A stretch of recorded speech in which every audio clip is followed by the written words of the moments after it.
Hello and welcome. My name is David McDonald, and I'll be your facilitator for this webinar on communicating in online courses. I'm joined today by my colleague Jean-Pascal, who will be taking care of the chat there on this side for us, and he'll answer any of your questions and bring forth any that I can address or that would do better with a live response. So if you do have questions throughout the webinar, please post them there, and I'll give plenty of chance at the end of the webinar to answer any outstanding questions or questions that come to you after having seen the content. Both Jean-Pascal and I are educational specialists at the Teaching and Learning Support Service, so we deal primarily in creating face-to-face blended and online courses and working with faculty at our university to help them with general pedagogical questions and to implement different teaching and learning strategies within their courses. So we'll definitely try to bring in some of those experiences when talking with you, and I'll share some of my own course material just to get a sense of maybe how you could write for your course, or to at least try to generate some ideas of how you could write for your course. So again, this is the second webinar in our series. So this one on communicating, or at least strategies for communicating within an online environment. And afterwards, our third series will be released, or it's actually online right now. And this one is more concerned with actually developing the content. So there's quite a few webinars within that third series. And I'll talk a little bit about the ones that are coming up that you can register for. So look for that towards the end of the webinar. Couple quick learning outcomes for this session. So we're going to try to identify different content types within Virtual Campus. I'll describe some writing strategies for online learning, and we'll also look at some design guidelines for creating online content. So things like images, animations, and I'll touch very briefly on videos as well. Over the next 45, 60 minutes, we'll do a few things. I'll do a very quick recap of webinar 1. We're going to talk about online presence, and I'll share a framework for what online presence is. Then we'll look at different content types within Brightspace, and then dive deep into writing strategies and design guidelines. So the bulk of the workshop will be concerned with showing you examples from points 4 and 5. And then I'll share a few other resources, the next steps in terms of our webinars, and open it up for questions. And I hope to give a good 15, 20 minutes there to for questions, and I can definitely stay a bit longer if we go past that. So like webinar 1, I just want to get to know some of the people in the webinar with us today. So you'll see a little question appear on the screen right now, and I'll release that for you to answer. And I was just curious in general, based on the people in our audience, who was there for webinar 1 on designing an online course, the strategies and tools. And I'll broadcast some of those results here. And just for those who are maybe taking an Adobe Connect webinar for the first time and who are interested in doing things like this, a poll is something that you can do in Adobe Connect using some of the tools. So, and we'll have a webinar explaining how to do that later on next week or the week after. So it looks like the majority of the people in our webinar today were with us for the first webinar. So that's great to hear. There's some continuity there. Maybe you're seeing some familiar names popping up in the chat and in the participant list. And related to that, I was just curious as well, based off the handouts that we provided during webinar 1, how many of you have begun mapping your course, and the status of it, if you're still working on it, if you've managed to complete it all within the 2-3 days since the last webinar, or of course, if you weren't at those webinars, you might be wondering to yourself, what is a course map and what am I talking about? If that is the case, and you would like the materials for webinar 1, keep in mind that in the files box in the lower left hand of this session, there is a zipped package titled Webinar Step 1 Mapping, and it contains all the materials from that first webinar.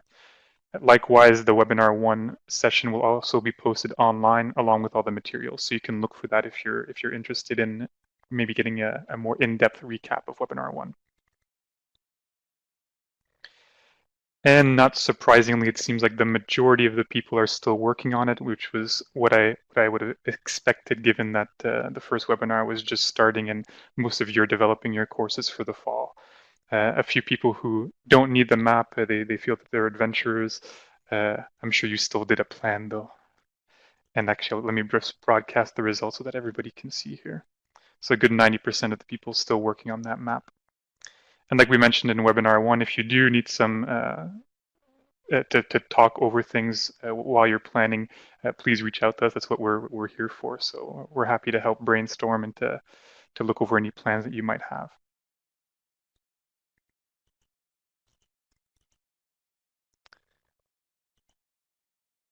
So a quick recap of webinar one. We began looking at the course design process in webinar one, and we really framed it as four basic elements: defining your context, your objectives, your feedback and evaluation strategies, and your teaching and learning activities. Then throughout the rest of the webinar, we looked at how to map our existing resources and begin designing or transforming them into an online course. And we spent the majority of the time reviewing this mapping strategy and this handout so that by the end of having done this plan, you could maybe make decisions or make more accurate decisions about what you could continue to use in your course, what you would need to modify, or what you would need to find or create yourself for the online environment. And now we're moving towards writing content and looking at how to do it well within an online environment. And here's where I think it's maybe important to take a quick sidestep and consider this concept of online presence and why that might be useful for us when we're developing our online courses. And online presence is really just the idea that there are interactions online that can help drive the learner's experience. And that can be between students, so students and students, students and instructors, or students in the content. And here we have this quote from Brookfield, students' perceptions of teacher presence is the single most important predictor of student satisfaction online. So we'll touch on a little bit what that would mean in the context of the online presence framework. In this model, as you see, there's these three overlapping types of online presence. And keep in mind, this is just a primer. You have access to the slides afterwards, so there's no need to memorize everything that we're talking about here. But these three overlapping circles, social presence, cognitive presence, and teacher presence, uh, the intersections of each form the educational experience. So tapping a bit more into what each of these presence means, social presence would be the idea that learners relate to the classroom community and feel or trust they can express themselves and learn from others. So there's this comfort level established, and the students can also make and foster more personal connection with others in the course. So whether that's their classmates or instructors, they have that sense of trust and feel comfortable in that environment. So as instructors, our role is really to set the stage for how learning is going to happen in our class. And we're trying to build that sense of community and to build a positive rapport with our students. And that can be done in a variety of ways. I mean, just now we did it through an icebreaker, but you could do it as well through other types of activities within your course, discussions, and even in the way that you might write content for your course, which we'll explore in a little bit. Afterwards, moving to the opposite side, we have cognitive presence. And this is how the content and materials in the course help students construct meaning either through reflections or through the themes, through the discussions, or just general engagement with the ideas in the course. And then just down below, teaching presence. This is what we do and how we facilitate the design of the course, as well as the cognitive and social elements. And you see there at the intersection, teaching presence and cognitive presence might be about selecting appropriate content. Cognitive presence and social presence might be about supporting discourse, and teacher presence and social presence setting the climate for students to be able to make those connections. So altogether, they create the educational experience, and planning for these interactions is largely a question of what we write when we talk about online learning online. So what we write and also the activities that we put forth for students. So we'll see in the next few slides how we can do that. So quickly, my assumption for this webinar is that you're You've taken webinar one and that you're starting to map out your material. Written here that you've completed, but of course I understand that it's only been a couple of days since the first webinar, so, and based off the poll, you're still developing that. But this is really a second step once the majority of that work has been completed. So we're maybe doing it a little bit early here, but that's okay too. So the bulk of your course, or the bulk of the work for the online course, is going to be about writing contents for the environment that students are going to be learning in and communicating things like instructions and expectations for what students need to do.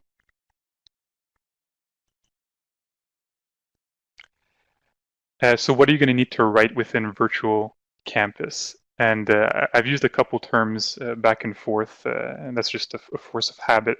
When I say Virtual Campus, I mean Brightspace, and when I say Brightspace, I mean Virtual Campus. I'm using them kind of as synonyms, even though I've been trying to stick with Virtual Campus here. But essentially, so what do you need to write when you have an online course? And there's a few elements within Brightspace that we call content types. And this includes everything from an overview page to modules to evaluations. Basically, anything that you can put in Virtual Campus is going to need some form of accompanying text. And we've sort of found common details that are typically needed for each one of these content types to help students make sense of why they're there and what they need to do with them. So in one of the handouts, we have examples of the different types of content that you might create for an online course, and then some screenshots of ways that we've written content ourselves for our courses. And by we, I mean the team at the TLSS. Just again, to give you some food for thought and reflection points for how you might choose to write your content. These are by no means the only ways that you can do that, however. Uh, and then just knowing again that these are likely all the areas that you're going to need to write content for. The one sort of exception for this is online interactions with students. So once the semester starts and you're doing these synchronous sessions, you're likely not writing things in advance. They're going to be things that you write in real time. But looking at some of the strategies that we're going to be looking at, they might still be worth considering for when you do write in real time and communicate with your students. So not necessarily something that you can always plan for, and it's good to have some of that spontaneity when you're doing those synchronous online interactions, but the principles could still be helpful. So a quick little example here of what I mean when I say details for content types. If we think about kind of typical content that you would create in Brightspace or in Virtual Campus, you might think of a module that you put in your course. And for a module, you would need at minimum your title. Then you would likely have a heading or a subheading to explain maybe a point in further detail. You'll need a description of what's inside the module to guide your students or to at least help them understand what's contained within it. You probably also need instructions for how students need to complete it, things like deadlines and due dates, or even technical information on how to access particular platforms, or even pedagogical messages like learning outcomes. And then you're likely going to have content within that module, so things like written audio, video, animations, graphic text, all these things might be contained within your actual module, and all of those are going to require writing as well. So there's quite a bit of writing, but keep in mind that you already have a lot of these parts likely completed. So things like your instructions are probably in your presentation notes, or maybe something that you can easily edit from a course plan, or there are things that you've said so many times in person that you can easily write them out as you would say them conversationally. And once you establish a style, so once you establish what your first module is going to look like, you're likely repeating that style across your other modules. So from week to week, you're likely keeping a lot of the same elements in place, and you'll find that that repetition really helps cut back some of that development time. And also in terms of activities, while you might be creating new activities for your course, you might also be leveraging existing materials that won't require you to write anything other than maybe a few directions. So things like readings and textbooks, the text is already created, obviously, and you're just pushing forth external links towards those resources or uploading them to Brightspace. Likewise, if you started looking for open educational resources like we talked about in the previous webinar, these are likely things that you're not writing out yourself, but that you're leveraging within your own course.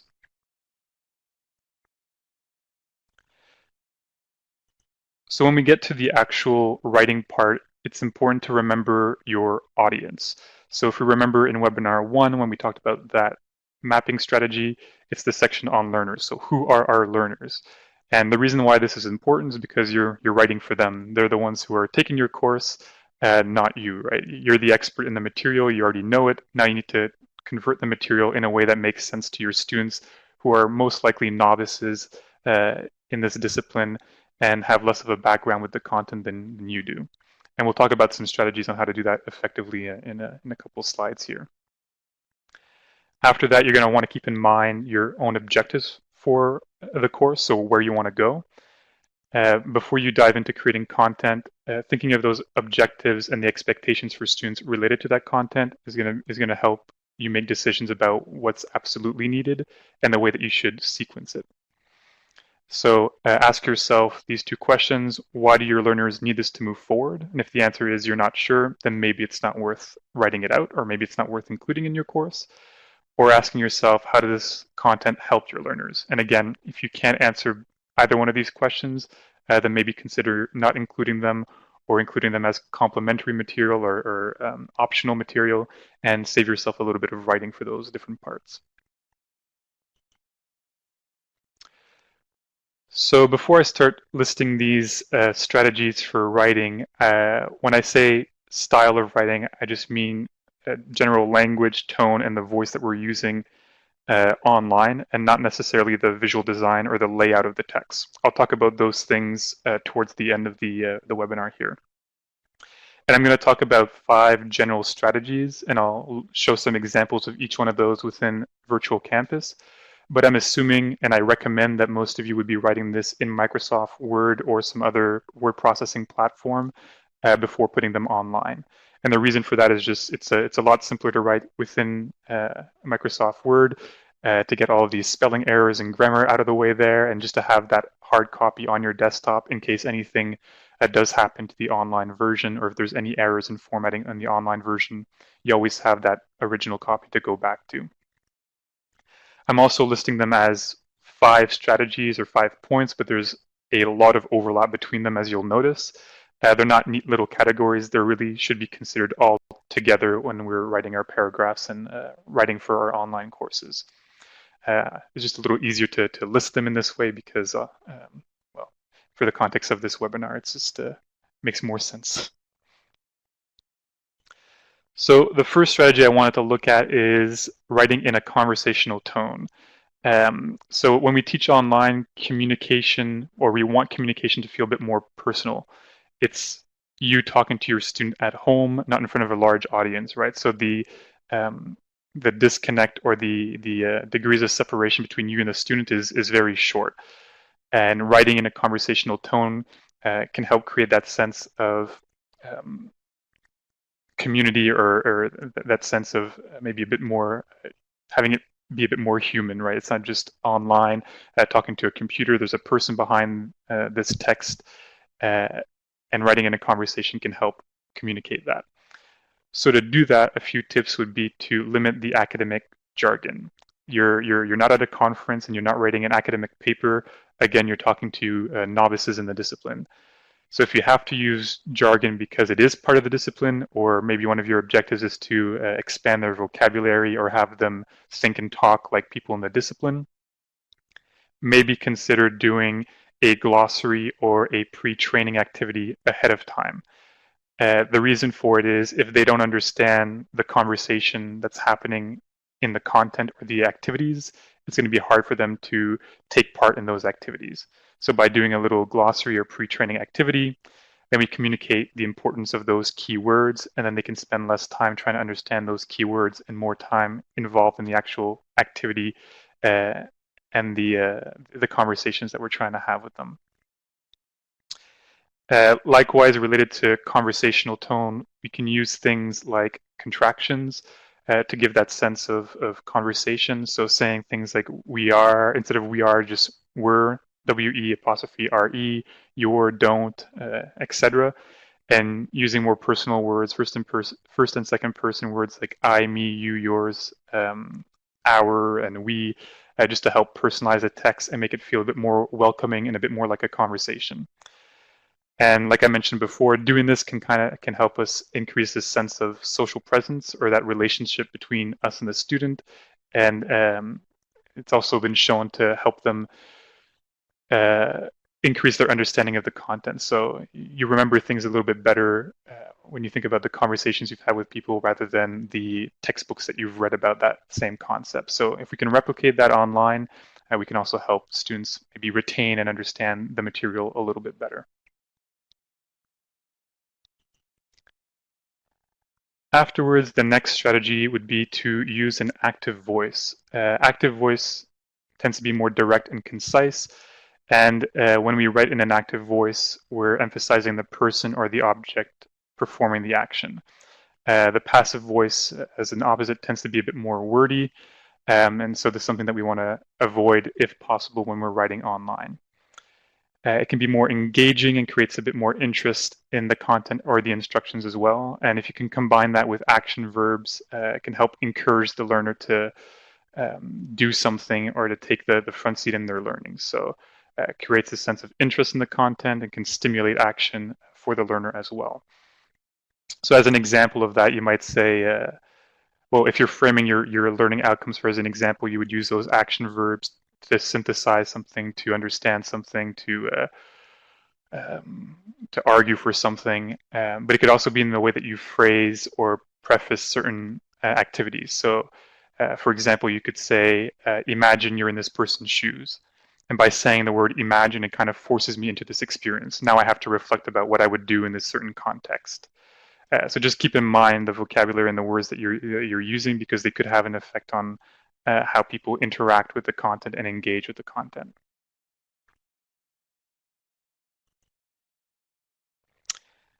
Afterwards, related to this conversational tone that we mentioned before, try to keep it, or in active learning as well, actually, keeping it clear and concise. So leave out unnecessary words, keep it easy to read, and split up your text into shorter paragraphs or sentences. You can do that in a couple different ways. For example, bullet points and lists can help you organize information, and also even in the way that you name files that you put online.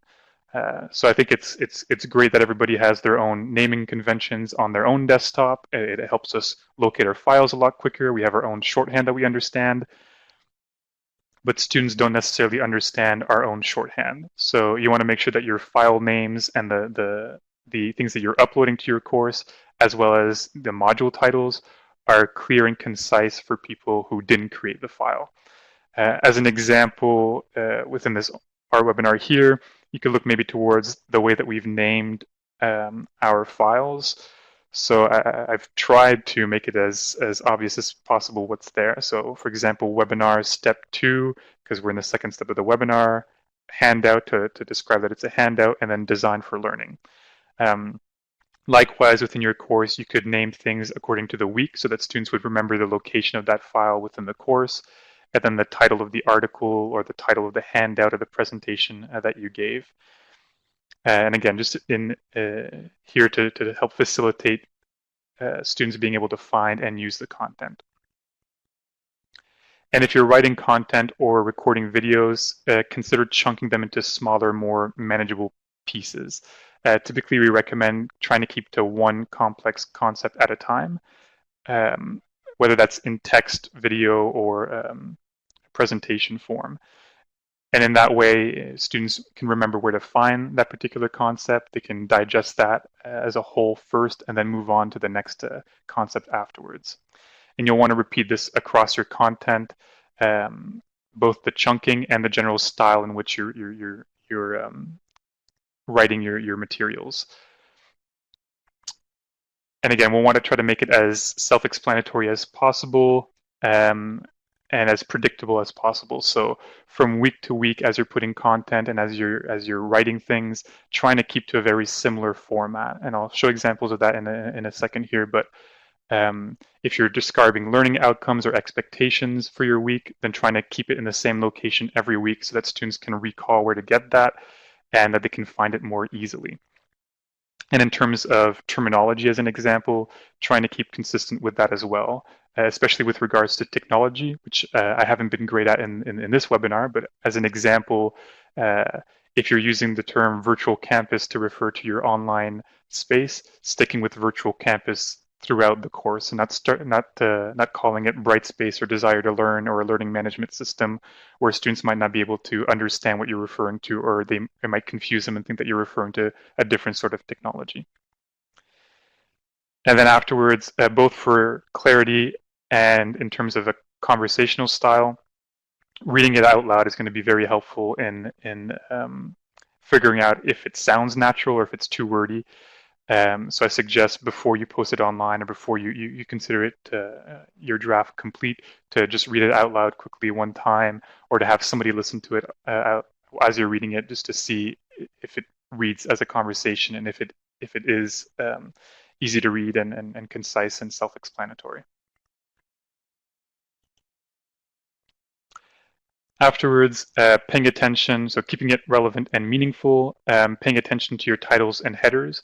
Your titles and headers, like I mentioned before, should be clear.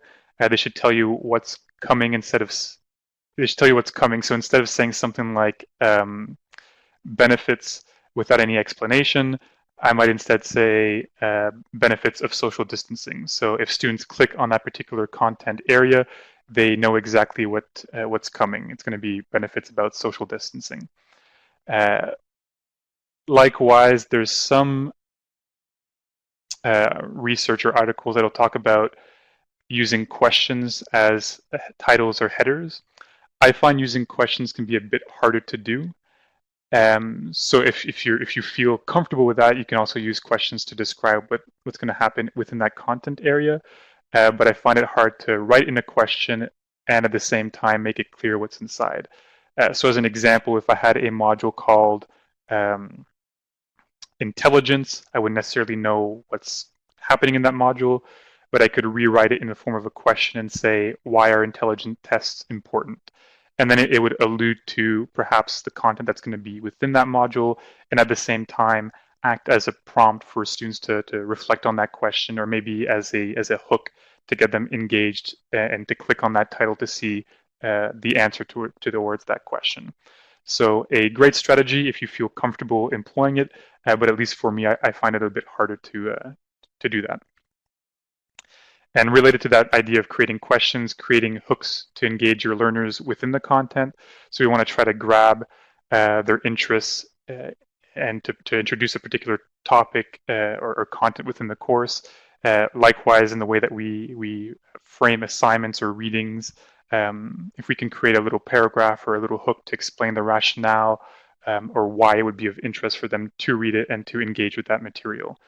And ways that you can do that can be including realistic vignettes in the actual content, stories, or using metaphors and anecdotes to make it a bit more relatable to students. And then as a last point, including summaries within particular modules. So you can wrap up and conclude a module by providing summaries of the work that was submitted by students, or even of the interactions that you saw that happened throughout that particular week. So things that you took notice of in the discussion forum, or things that you took notice of in the chat or in their communications with you, just to kind of summarize and put a clôture, an end to that particular week, and the key messages that should have been taken away from that week. And while you can do this in writing, which is kind of the central theme of this webinar, you can also do it in video form, or in pre-recorded video or live chats like we're doing now. And again, that could add a nice sense of social presence or community by seeing you talk to the students and communicating in those ways.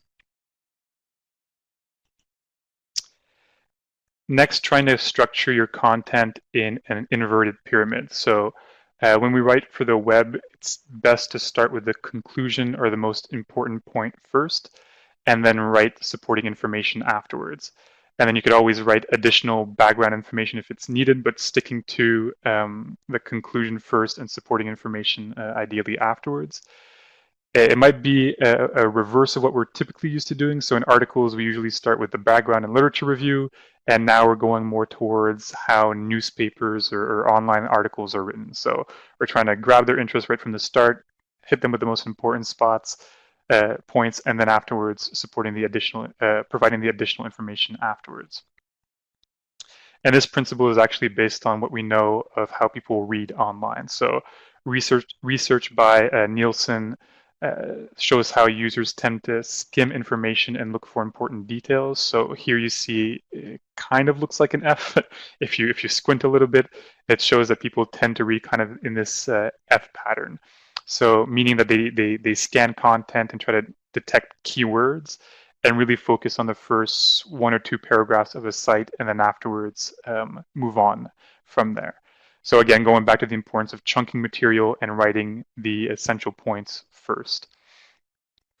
And I think this is, or not I think, this is more important for instructions and a set of activities so that we can reduce the amount of questions and really be clear and upfront about what we want.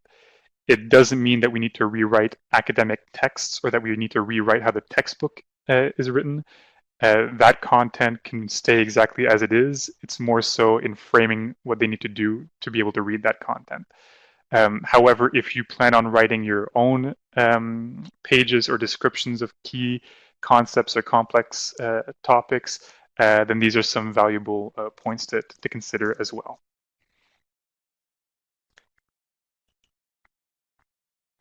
So as a quick summary, the 5 key points that I just mentioned: using a conversational tone, an active voice, keeping it clear and concise, trying to keep it relevant and meaningful to the students' experiences, and writing in a inverted pyramid as much as possible in our directions and the expectations that we put forth to students. So now some examples, hopefully, of these principles. These come from a course called uh, Technology and University Teaching. I forgot the name of my course there for a second, that I taught this past semester in a blended format, so partly online and partly face-to-face. And again, these are just kind of to give you general ideas of what that might look like in virtual campus, but you'll want to make sure that you're writing them in a style that speaks to your own comfort level and to your own voice. But maybe this can act as some idea of what you could do. So I realize it's a bit small for some of you, depending on your screen size. So I'll just explain quickly what I've done here. So every one of my weeks within this course that was online, I would start with the same format. So a little overview of what the module is, then expectations, and then an indication of the duration or how long it should take them to complete the material. So it's always the same format, always the same sequence, just the text within it changed, and obviously the outcomes and the deadlines. And in this way here, my opening paragraph, I'm trying to create a bit of a hook. So I said, how often have you shaken your head at the horrible feedback you received for an assignment? Better yet, how often have you skipped to the last page, looked at your grade, and then thrown your paper in your backpack, ignoring all the written comments? So I'm framing it a bit as a question, and then I'm going into depth afterwards about the things that we'll look at within that module, and concluding it with a call to action at the bottom here: time to show your professors how it's done. So the assignment there afterwards is to create their own evaluations for a course, and compelling them to do it better than their bad experiences, or what they assumed were bad experiences from their own learning experiences.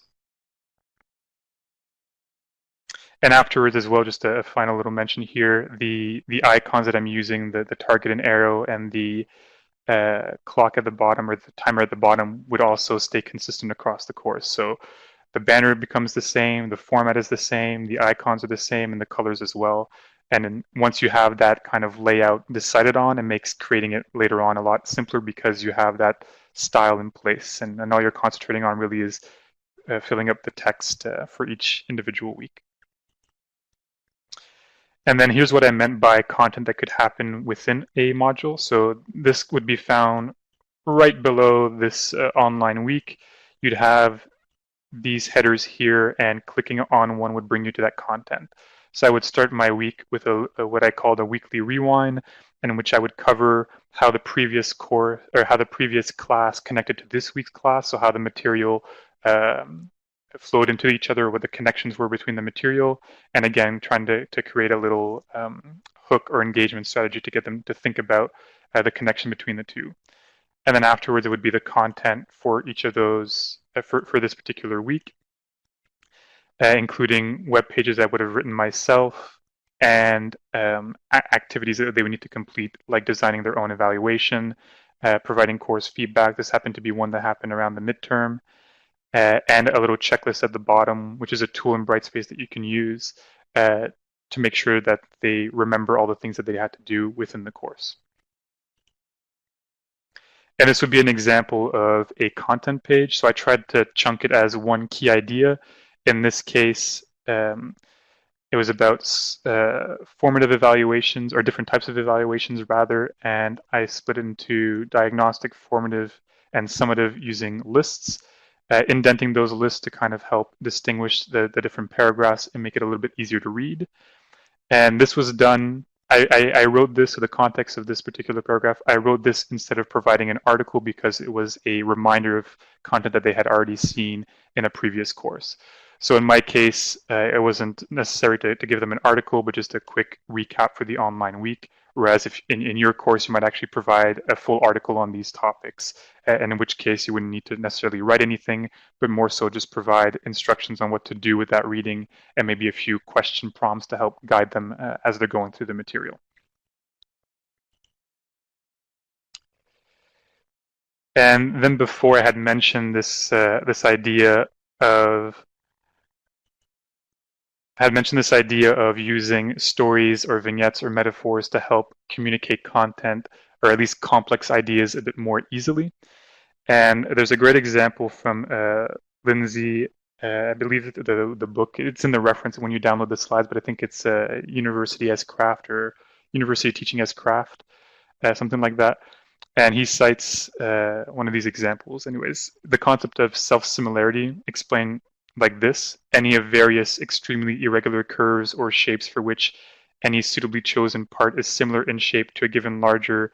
I mean, I'm going to stop there because already I'm confused about what self-similarity is. But just to show the power of metaphor, if instead we were to describe it as a cauliflower, so observe its form, the way that it's composed of florets. Now pull off one of those florets. What does that look like? The head of another little cauliflower with its own subflorets. Now pull one of those off. What does that look like? If you continue the process, you'll find smaller and smaller pieces all resemble the head you started with. The cauliflower is thus said to be self-similar. Each of its parts echoes the whole. So again, just a quick example of how reducing complex ideas to metaphors or anecdotes, or providing stories to help cement those complex ideas can help learners better understand what it means. I know that's not always easy to do for our own discipline, and this is where looking for open educational resources or even popular books within our own domain that might have already done the hard work of explaining it in a story. These can be valuable resources to kind of complement our course and to help us describe particular concepts in a maybe more accessible way.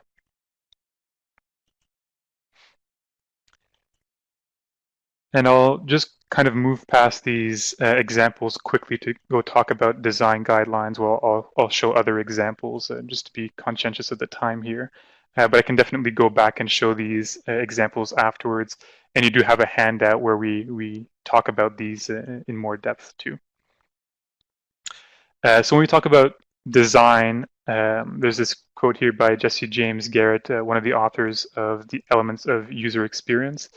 And he says, people don't go through a website for the joy of navigation. The design simply facilitates, complements, or encourages interaction. And I think this is an important point to consider when you're thinking about your own course. I think a lot of us are tempted to go straight to the aesthetic component, but really this isn't the most important part, right? The message here is that good design should support learning, but it's not going to decide on our goals. So we need to think of our goals first, and then the design can help complement that afterwards.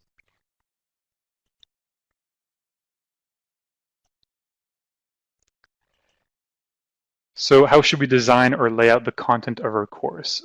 So these points are also mentioned in our handout, and I covered a couple of them in the previous examples.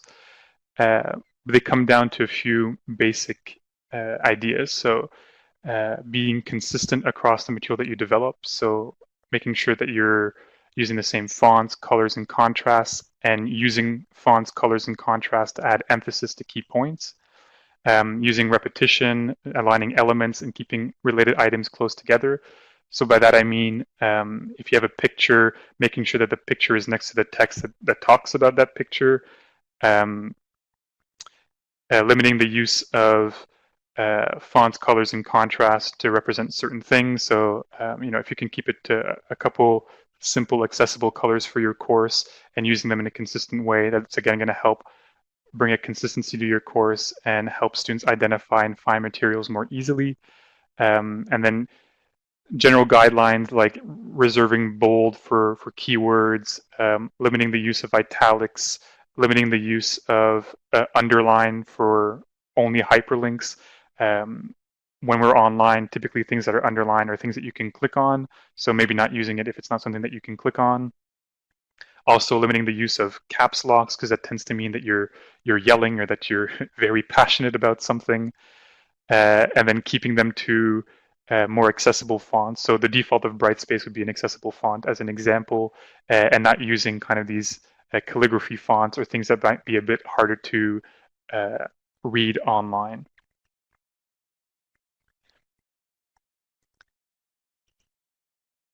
So as some examples of that before I showed here, I'm using headers and subheaders to distinguish the text, using plain text afterwards for the paragraph, and highlighting key points in both color and in bold to underline things that I really want students to see, in this case, due dates. And then like I mentioned before, my icons are consistent across weeks and across modules. And then here an example of an image. So here I have a little text describing the course design process, and then list the different steps here, and the image relates to that particular bulleted list. A couple other points. Break up content into shorter chunks, like I mentioned before, especially ones that learners can control. So if you're doing videos, maybe keeping it to one complex idea at a time and keeping it between 5 to 20 minutes. If you're doing web pages in Brightspace, again, keeping it to one complex idea at a time, and then students can click one page to the next to follow along and to break down those more complex ideas and to retain them better. And then, of course, like I mentioned before, when ideas are a bit more complex, then using stories can help make them a bit more easy to digest, or at least to help students understand the context of why those things are relevant. But at the same time, you can use images, graphs, or animations to help communicate more complex topics. Images tend to be best for conceptual processes, and animations tend to be better for physical procedures so that students can actually see how it's done. And I would also recommend maybe keeping images and animations to essentials. So when you think that they're actually going to bring an added benefit to the students to see those things. So as much as possible in the actual content, maybe to avoid overly decorative elements. So don't just include a pretty picture of a tree if you're not talking about trees, as an example.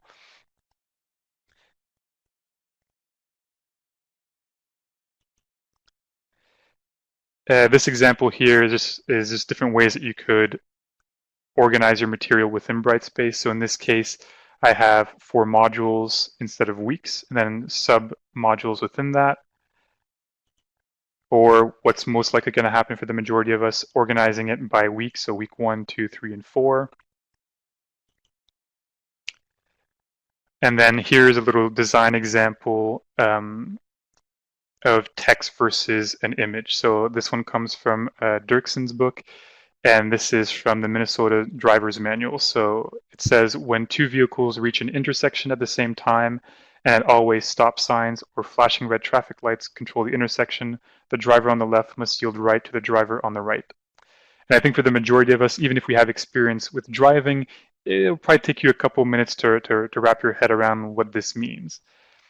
Instead, if we were to use an image, I think now it becomes a lot clearer what that message was trying to communicate. So this car on the right has priority over this car on the left.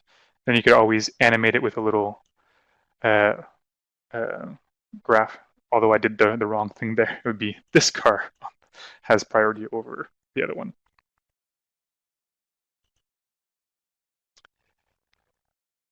So that very quickly was some general design principles to guide how you might create content online. Um, not to be a downer, you won't get it right the first time. It's not going to be perfect the first time, but that's okay. I think even the second time you're still going to be tweaking things. It's an ongoing process, and you're always working on not only the design but the way that you write the content for your student, and that's just I think part of teaching. It's a reflective and continuous process, and it doesn't stop at the writing or the design elements that we put into our course. Uh, but you can help yourself by obtaining some feedback on the decisions that you're making. Consult your colleagues, including the TLSS. Uh, maybe conduct little pilot tests. So once you have the material written, you can always pass it on to people to reread. Or once it's actually online on virtual campus, you could see if either colleagues, former students, or members of the TLSS can understand the context of those instructions. So as an example, I might ask somebody, based off the instructions that I put into place, do you know what's expected of you? Can you easily find the technology? Do the terms make sense, etc. So providing little questions to people to guide them in the way that they're looking at our content. And at the same time, we could always pose those questions to students. So don't be shy to ask your students what they like about the course and don't like about the course before the end of the semester. So within the first 2 weeks even, you can start asking students about the structure and organization of the content. Does it make sense to them? Can they find the material as intended? And if they say no, then there are quick little changes that you can make to respond to those particular needs. And I'm conscientious of the time here, so I'm just going to move forward a little quickly and explain the resources that are available to you. Then I'll conclude the webinar and open it up for questions afterwards. So in terms of resources, in that file box below, you have a handout of different content types and common details. So that the examples that I showed before from my course, you can download those, and there'll be a little description explaining why that was done. There's also a handout explaining some common design principles that I mentioned very briefly, a checklist for designing learning experiences, and these were heavily borrowed from the University of Waterloo, so I would recommend following the link in the presentation towards that resource, and also a checklist for online presence and the PowerPoint presentation from the webinar. And afterwards, there's a few links as well, that I'll show up on the screen just there, but they're also included in the PowerPoint towards the University of Waterloo's honeycomb model, and a couple examples of teaching tips from the University of Central Florida, who is largely an online university or who does a lot of online courses, and 2 resources towards quick principles that kind of wrap up the writing strategies as well as the design guidelines. And like I mentioned earlier on, the third part of our webinar series is going to be about developing the content, and you can do this in a couple different ways. So we'll have webinars on Virtual Campus, where we'll look at the basic notions of Virtual Campus, so things like the text editor and basic features of how to create content within Brightspace. Then there'll be one on communication tools like discussion forums, chat, and I forget the other ones, but discussion forums for sure will be the major topic there, and groups. Sorry, there's another one. And then afterwards, evaluations, things like assignments and quizzes within Brightspace that you can use to grade students. The Adobe Connect webinar is not yet online. We're still waiting to hear back when that will be put on, but hopefully in the next couple weeks. And then there'll be a last webinar series on creating video and audio. So we'll talk about some of the tools available to you, as well as best practices for creating video and audio for your course. And then, as always, you have our email address if you'd like to have a one-on-one consultation, or you need to go into a bit more depth about that particular topic. then we can definitely help you out. Contact the general email there to get into contact with an educational specialist. And if you have particular questions about these PowerPoints, then by all means, please email me.